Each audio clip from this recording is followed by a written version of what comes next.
So the start of February is upon us, and for us here at Cloud 360 Accounting, and for myself as well, working with a number of other accounting firms and doing some coaching and mentoring with them, it's all about systems and processes at the moment. And I've done a couple of wee posts on social media about this as well, talking about different add-ons and apps and so on that are out there. And I think one of the main challenges, certainly that we find, and I would hazard a guess a lot of our accounting firms are finding as well, there's a number of challenges. Number one is getting your clients to do your bidding, shall we say, getting them working a certain way.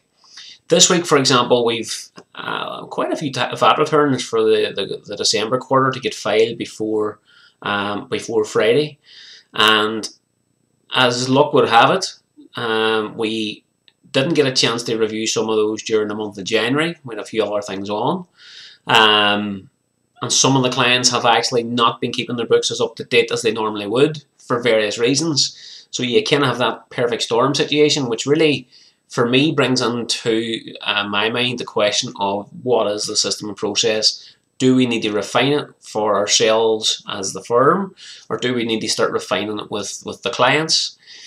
And when you look at them on a case-by-case basis, you have the Christmas period, you have a bit of a lull coming into January, you have Blue Monday, you have all these things that I think maybe is giving rise to the fact that some clients just haven't been as on it as they should have been, and now we're faced with a situation where all of a sudden, we're going to have a crazy week. Look, that's fine. It doesn't happen all the time, so we shouldn't complain about it too much when it does happen. But it always gets me to revisit things and find out where the leaks are, where some of the wrinkles are, to try and get them ironed out. So we're going to be rolling out the rules of the game very, very clearly and having a defined cutoff point for clients to have their systems up to date. And it's really in their best interest, because if we face this situation on an ongoing basis, and this would apply to any accounting firm out there, you are going to struggle to get all your VAT returns or month-end returns, whatever it happens to be, once there's a deadline coming. It's very, very difficult, if nigh impossible, to get everything done on time or to get everything done to the standard that you'd normally get it done to. And of course, if it's not done on time or it's not done to a certain standard, if there was any mistakes, which can happen when you've got so much going on, the client will just come back to you. So you've got to make it clear to them that the onus is on them to play ball with you, to sort of work very seamlessly and work together on this. So that was my first sort of thoughts around systems and processes, and something that we're going to be working on now over the coming sort of couple of weeks. The second thing is, I've done a couple of demos with a couple of bits of add-on software, because we were thinking of maybe building out our app stack a wee bit more this year. But I have to say, I keep coming back to the same conclusion.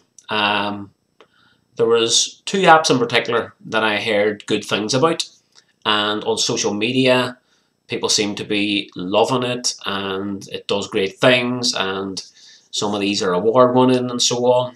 And when I look at them, I honestly don't see what all the fuss is about at the level that there is sort of such a fuss. I don't want to go into naming the software and so on. I don't think that's fair, and it's because it's my own personal opinion. But the more I think about it, it still brings me back to systems and processes. It is absolutely brilliant what some of these bits of software can do, how they report it to you, how they lay it out to you, how you can get all these automated notifications and so on. But then you sort of think to yourself, how many notifications can one firm handle? How many notifications can the people in the firm handle on an ongoing basis? And there's no substitute for having good quality focused time, looking at a client's affairs and talking to the client about it in plain English and about what the bigger picture really is. And there's also, to me, no great substitute for the human factor in all of this, the empathy factor in all of this, the how much can we help you, what more can we do for you. You know, you can have clients with all sorts of problems in their data, and we've had one this week where the guy knows what he was doing, but now he's rushed it and he's done a lot of spend money items on zero to claim VAT on it when he's already got the invoice on there, and we're doing the tidy up for him. And some of the software that I've seen out there, you know, it just doesn't fix these things. You have to be able to use the tools in zero, in my opinion, to fix these things, and then you have to use your own personal skills to be able to get the client to understand what they've done wrong, what the consequences are, and give them, in my opinion, a very simple flowchart and checklist for this is what you must do. Do it every Monday. It'll make your life so much easier. So that's my thoughts on what certainly is lying ahead for us and for our clients for February and the months ahead. And I think it would be good for a lot of accounting firms to maybe get into that mindset as well. February is always a good time to sort of have that whole clean out exercise and maybe implement new systems and processes. But please, please beware. Don't start bringing in new bits of software and add-ons just because they look great or they seem great. We're actually going to stick with the software stack I think that we have at this point in time and not build out on it too much, but actually refine and improve everything that we're currently doing with those. So I hope that's been some use to you. It doesn't sound like too much of a rant. I hope you got some information out of it. So we're going to get back at it and get these VAT returns cleared up before the deadline this weekend.